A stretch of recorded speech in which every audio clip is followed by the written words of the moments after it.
Hey everyone, welcome back to another episode of the Supply Chaney podcast. I am your host, Nathan Chaney, and today we're talking with Demo, who's calling in from Panama City in Panama. That's not Panama City, Florida, but the Panama that we all hear about so much. He is the Chief Commercial Officer and co founder of IPL Group, and he's also on the board for CSCMP, amongst other things. I noticed that he had a really insightful post the other day on LinkedIn about Panama. And I thought it might be great to have him on, not just to talk about that, but just kind of like his perspective on the way things are going in the world of global trade and supply chains these days. Without further ado, welcome onto the podcast. Demo. Can you take a couple of minutes to educate folks a little bit more about yourself and your story? Thank you, Nathan, and thank you for this opportunity and having me. Well, my name is Demo Perez. Again, calling from Panama. I've been in supply chain for the last 25 plus years. Um, Basically, my role have been to support companies, global companies mainly, that found that Panama was an interesting place for growing and expanding their business into Latin America. So I get especially specialized on developing and managing regional distribution operations for companies all sizes and a very wide variety of industries.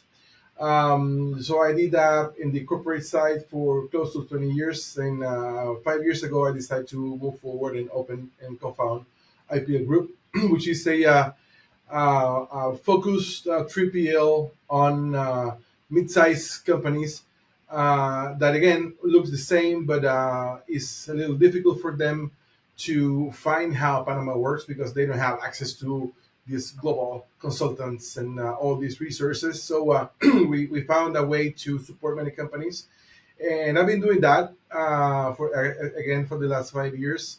Very exciting times. I became an entrepreneur in my senior years, and I've been doing different roles. As you said, I've been active on CSCMP for many years, over 15 years now, and other organizations too. I have been different associations, both locally and international. So I've been pretty well connected with the industry, with the supply chain industry worldwide. Let's say. Gotcha.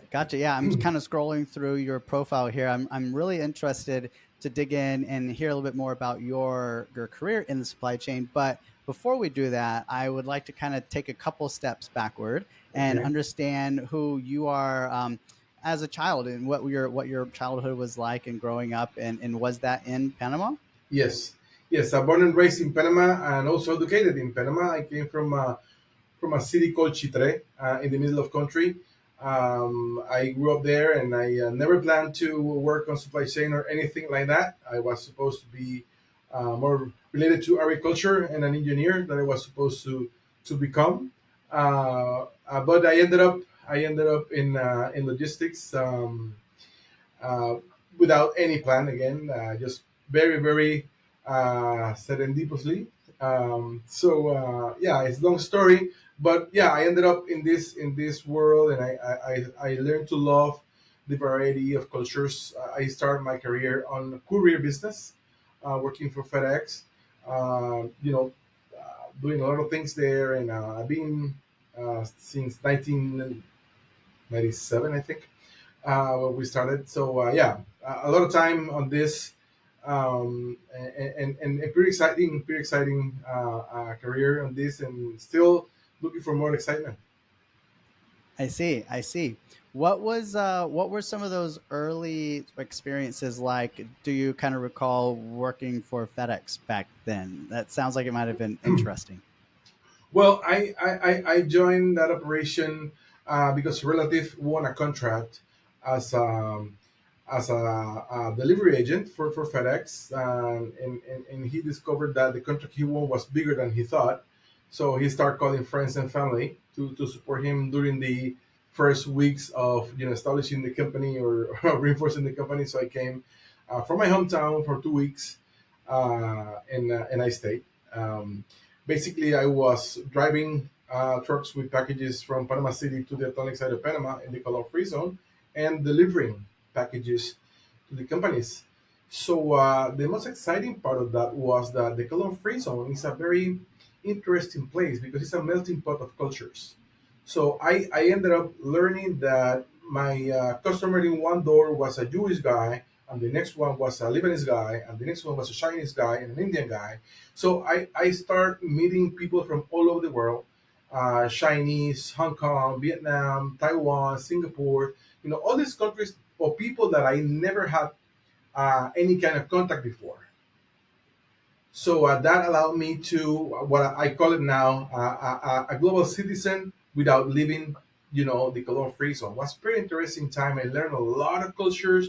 I taste a lot of food, teas, beverages from everywhere because these people just invite me to come. So I start getting in love of this variety. And in the middle was the logistics part, but it was more cultural learning that I get in those days.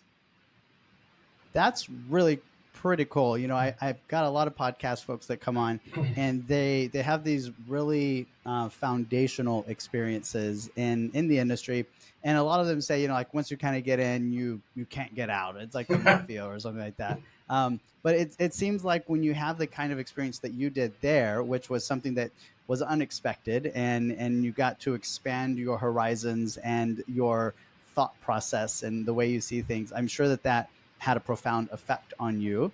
So can you talk about like kind of what happened, what transpired next after that experience? Yeah, after starting understanding what kind of service this company did, FedEx, I was like learning everything about flights and network and contracts and systems. So I get involved on all this in the build operation, and then I get involved on customer service, labor, and then sales, and then management, and I was like growing a lot.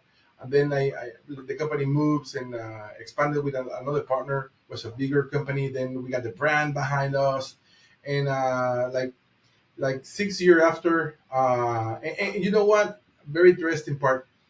I had the chance to meet in person to Fred Smith, the founder of FedEx. This is in the New Year's Eve, 1999. There was a special event, the Orange Bowl event. FedEx used to have that party, so I went to that event, invited by FedEx with my wife. We were like two kids on this party. So we ended up talking with this guy that ended up Fred Smith, and it was pretty fun and inspirational because he was a little curious seeing two kids around the pool, and we were talking about operations. So my wife at the time also worked for FedEx in a different office, a different city, but we were like very involved on the company.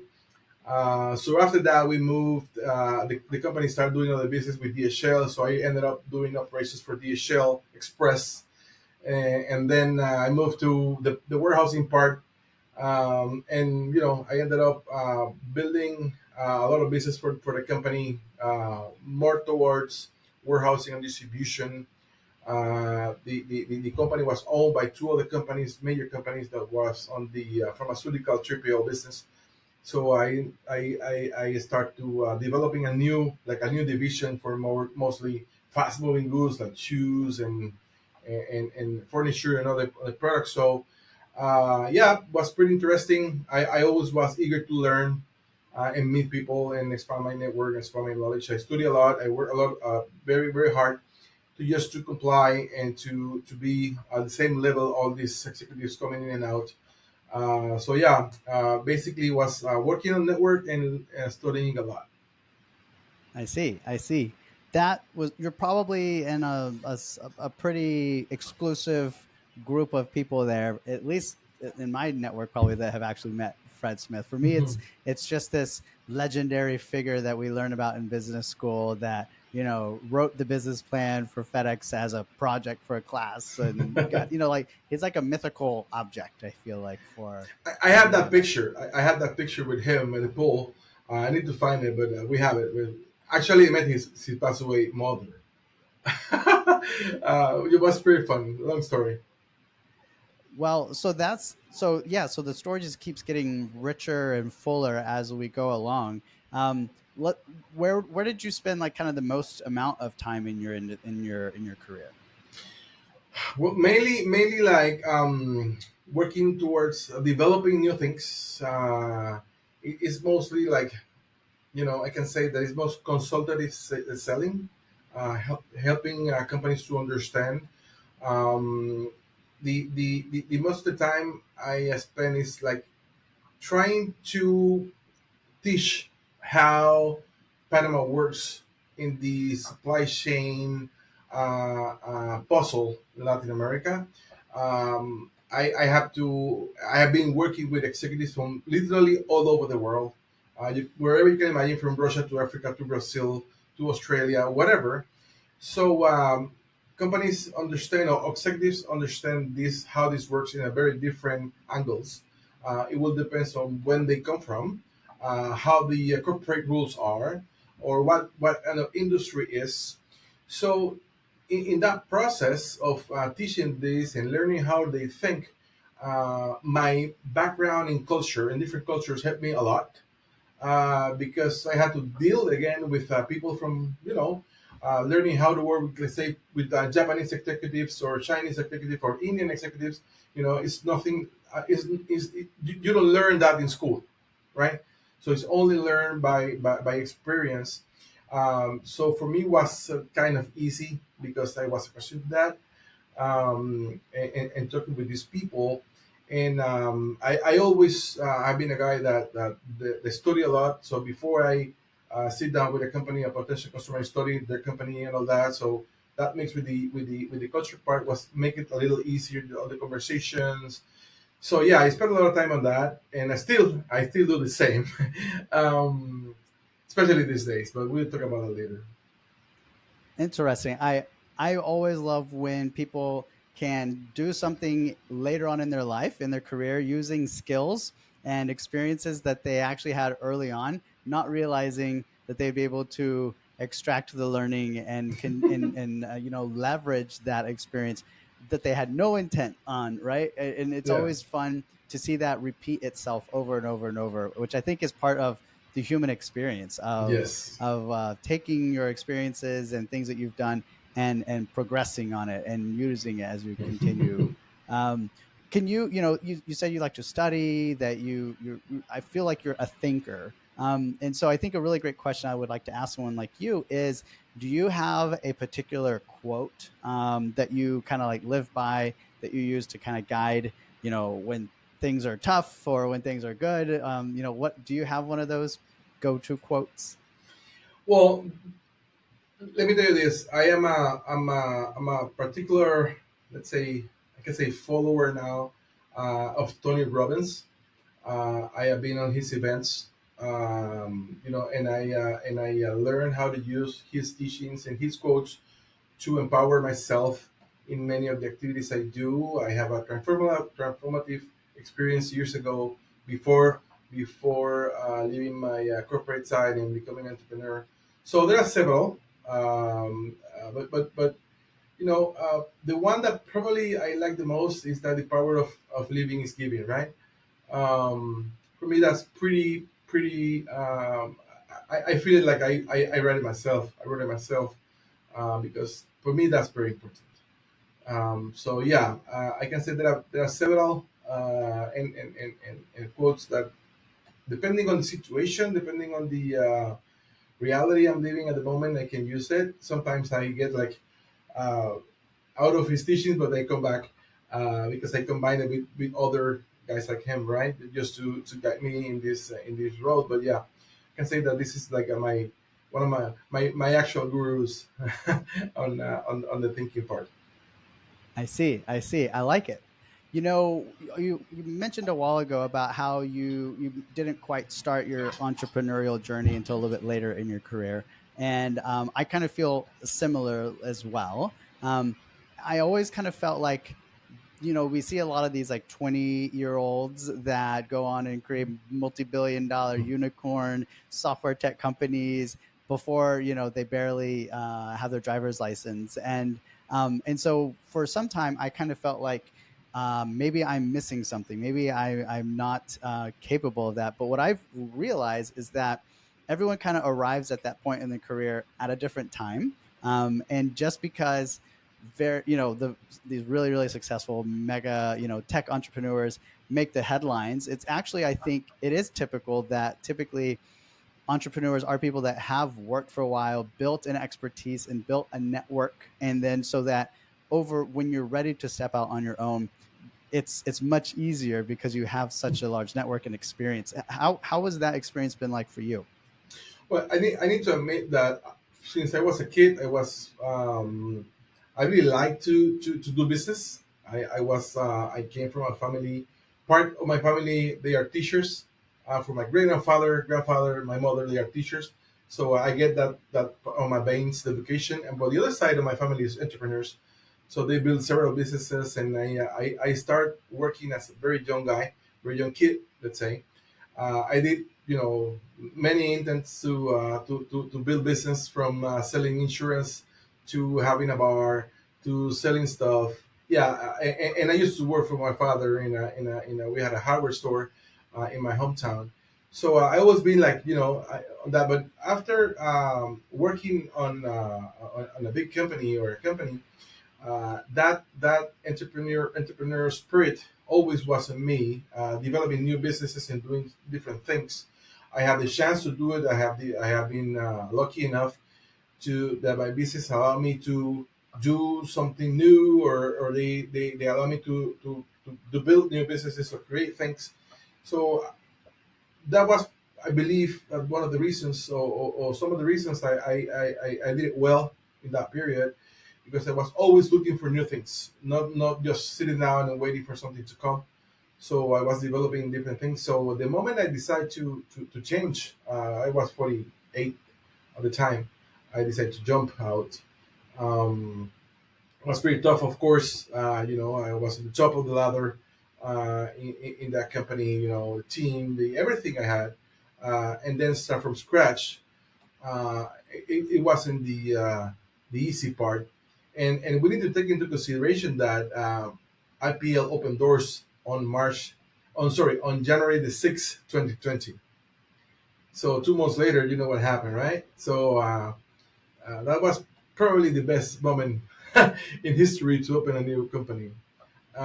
So yeah, a lot of learnings and switching, and becoming pretty resilient. All the teachings I have from my previous career, I needed to put it in place just to keep breathing. I see. I see. And you take a very consultative approach to the business that you run now, I guess, Yeah. which leans on a lot of what you've done in the past in sharing that expertise.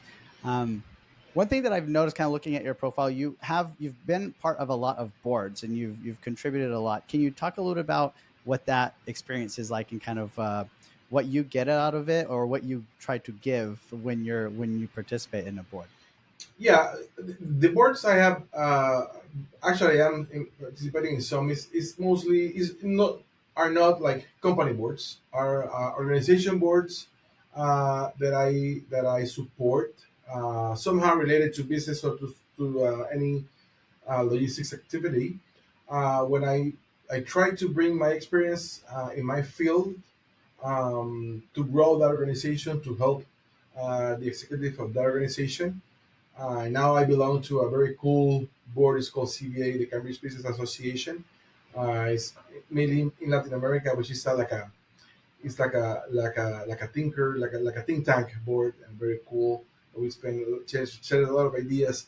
So yeah, it's mainly bringing all what I have done before, and my experience, just to help others. I And see. and I have very very interesting experience serving for the country in the Panama Logistics Cabinet for 4 years. That is an organization that is attached to the president of Panama, creating politics and processes for the country to become more efficient logistics wise. Interesting. Interesting. That seems like a great segue into talking a little bit about, uh, again, I think I see a good amount of your sharing kind of thought leadership pieces and stuff about Panama and the significance and the value doing business in Panama. Can you kind of talk and lay out kind of your business case for that? Well, you know, Panama have been a trade point for Latin America for over 500 years, right? We were the point where the Spanish, the trading with the colonies, uh, probably all the silver and gold that was sent to Spain back in the colony days, uh, crossed Panama because we had that trading point, the Portobello Fairs, and there was the only one place that you can cross the continent by boats and ox carts. So Panama have been a point for trading and for crossing one ocean to the other, including 300 years forward. The U.S. mail used to cross Panama also from New York to San Francisco. The 49ers, all that happened, all across Panama. So Panama have been a trading point for many, many years. And, global companies, especially multinationals, know that and they use Panama a lot. There are more companies that you can imagine using Panama for the global businesses. So they learn how to do it. They learn how to use the logistic platform, and they know how to work with the existing laws to be in compliance with the global policies and public trade. But medium and small companies probably doesn't know that. As I said at the beginning, they don't have probably access to that information. They don't have access to the consultants. They don't have access to information. So I believe that my um, part of my work is to share that knowledge. Let people know that is the Panama is here. We don't need to invent the wheel. The routes are there. The connectivity is here. Everything is, and again, it's being used for the big ones. Why not the small ones? Because it's only to get the flow and use it, but they don't know how. I see. I recall I visited Panama a few years ago, and I remember kind of being in the top of a hotel and downtown and seeing just kind of how large of a city it is, and I believe someone mentioned that it's the financial capital of Central America, Latin America, and I was a supply chain guy at the time, and I was like, I guess that makes sense. That it's kind of like the London or whatnot of the region, because commerce has been transacted through there for so long. Um, that's really interesting. Yeah, and I think it's important for the people to understand that the Panama economy is based on service. The Panama GDP, the 75 of the GDP comes from services, not from agriculture or industry. That is like that's how Central America is. Colombia, our neighbor countries, they are most uh, related to agricultural exports, and manufacturing. Panama is not. Panama is 75% service, and let's say 25% of that 75 is logistics related. So we depend a lot on logistics as well as in finance, insurance, and tourism.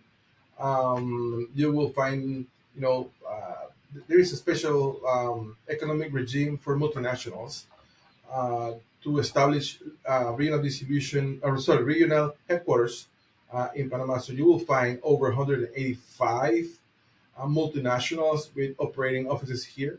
So companies like P&G, Caterpillar, 3M, BF Corporation, Nike, many of those companies are here working with big corporations, a lot of expats.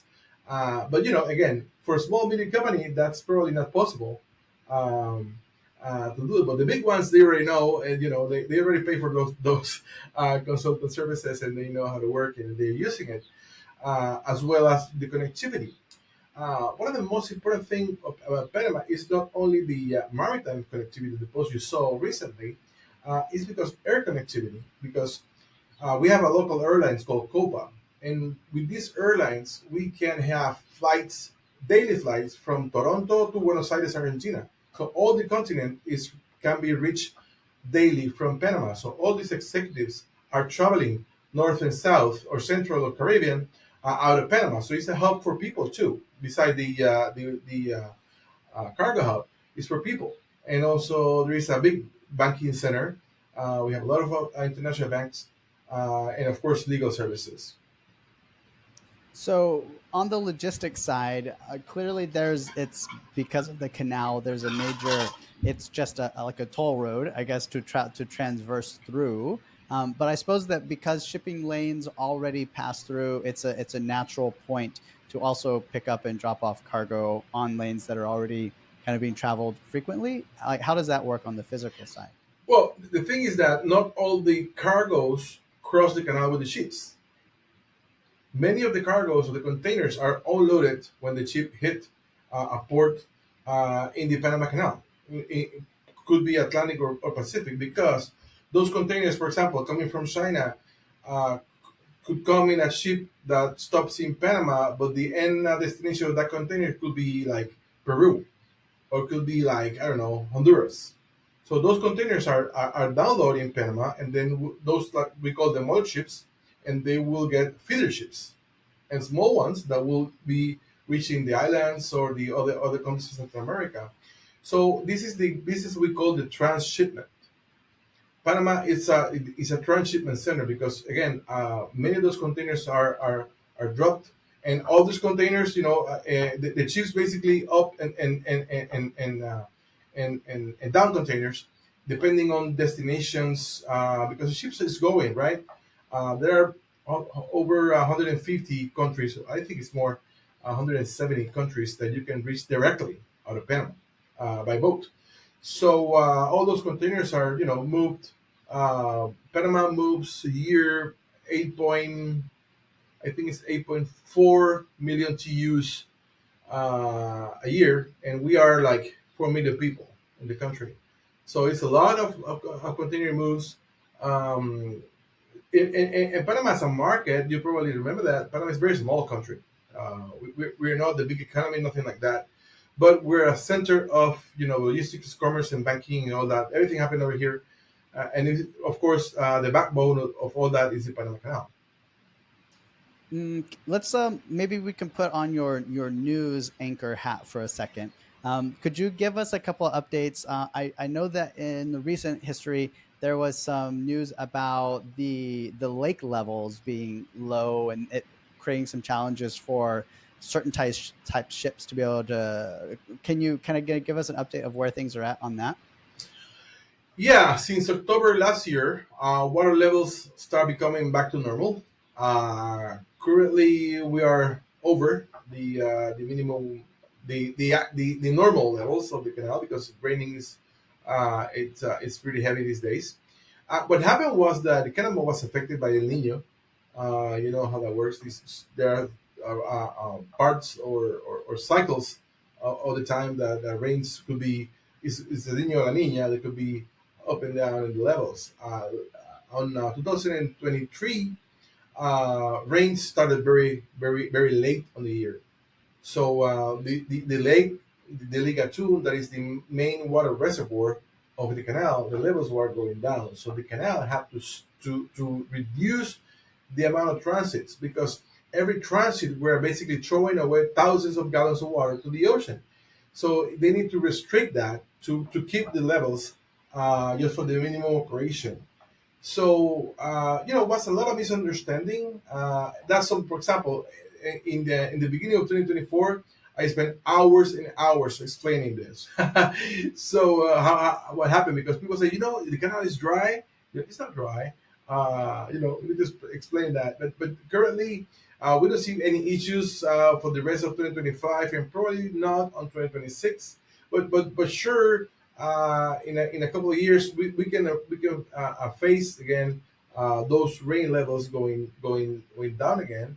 There is a project, it's a big project to build another water dam, another water reservoir, to supply water to the canal. It's a very complex project, because they need to flood like towns and people and farms, and it's pretty big. So have a important social economic impact on that region. But it's something that probably we will need to do. Current government need to face that and work with that, because if not, we are risking the global commerce, as happened in 2023 and 2024, the beginning, right? So, but yeah, for the rest of this year, trust me, nothing is going to happen. Okay. All right. All right.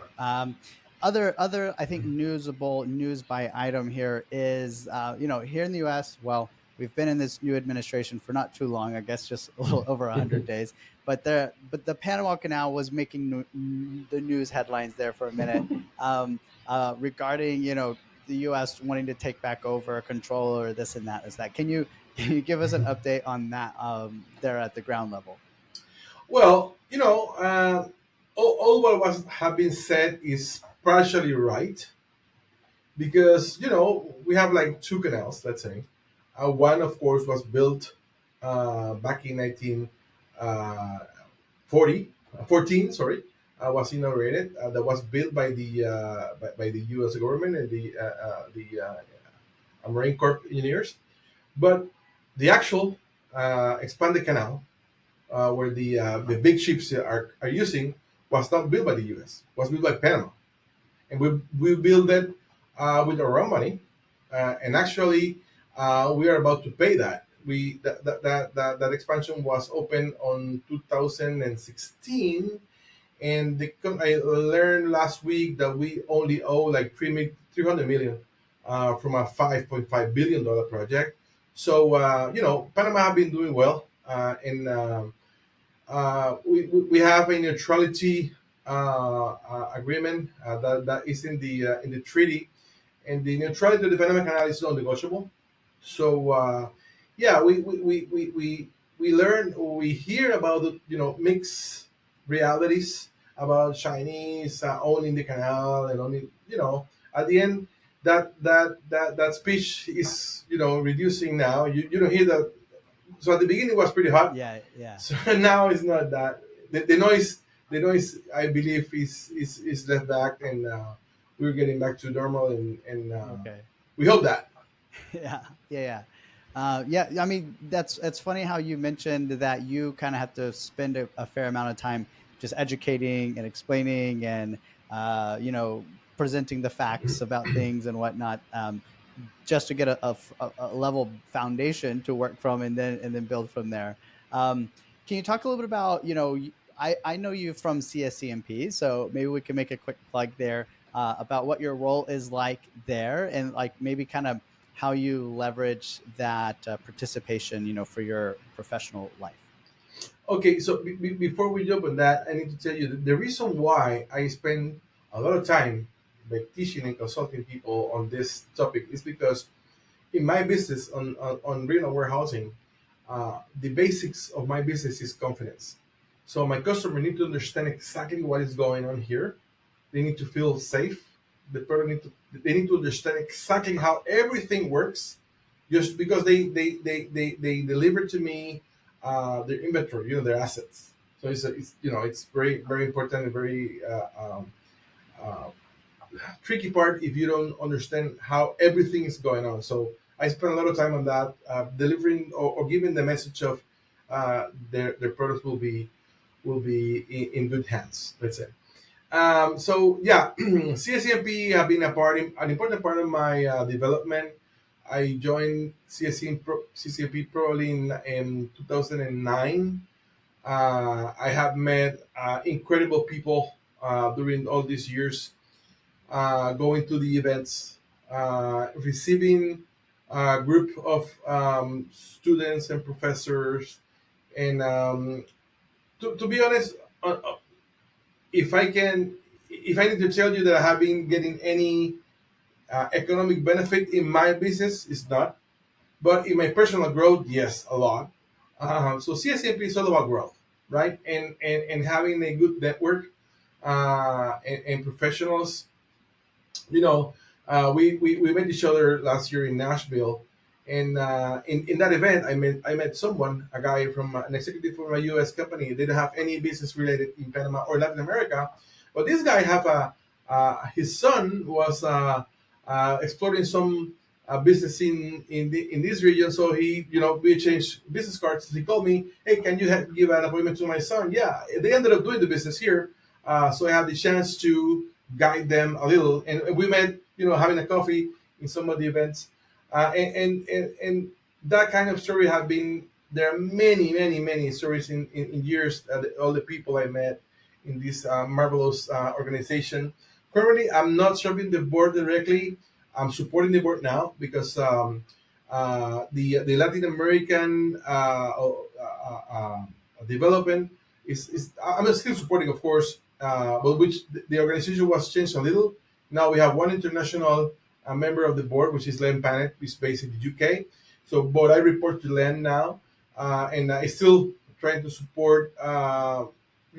Bringing members and building roundtables. We have our own roundtable in Panama, and I'm trying to support other countries to build their own roundtables with events and again mainly to put that seed on the people that get all the reports and participate in the information, get certifications, make network. So I involve my son on that. He's also very involved on CSMP two now, and again trying to bring more young people to the industry, using CSMP organization as a base for our growth. Yeah, makes sense. Makes sense.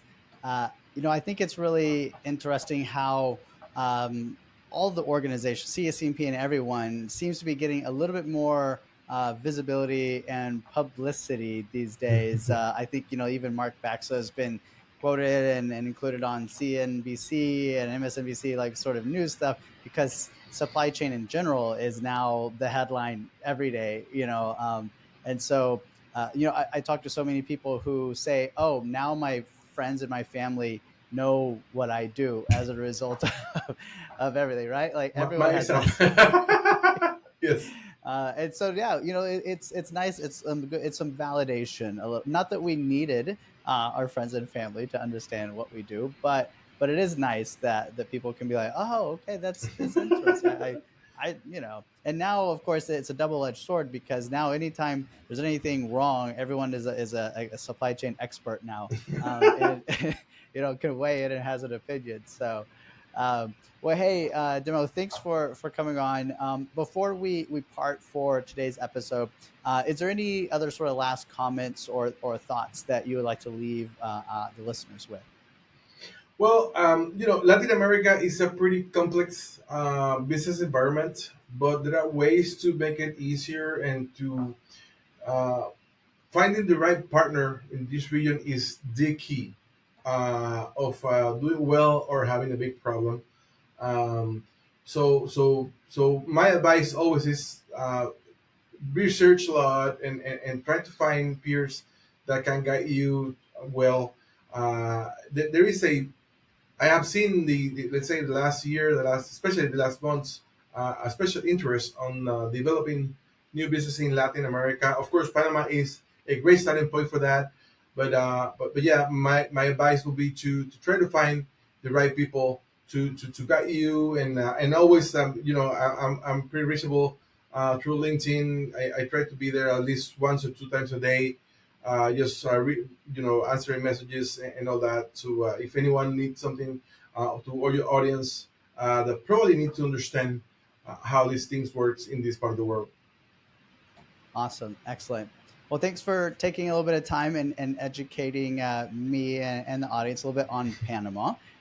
It's kind of reminded me of my trip back there, and maybe I need to arrange a revisit sometime soon. Yeah, But yeah, thanks for your time, and have a great rest of the week.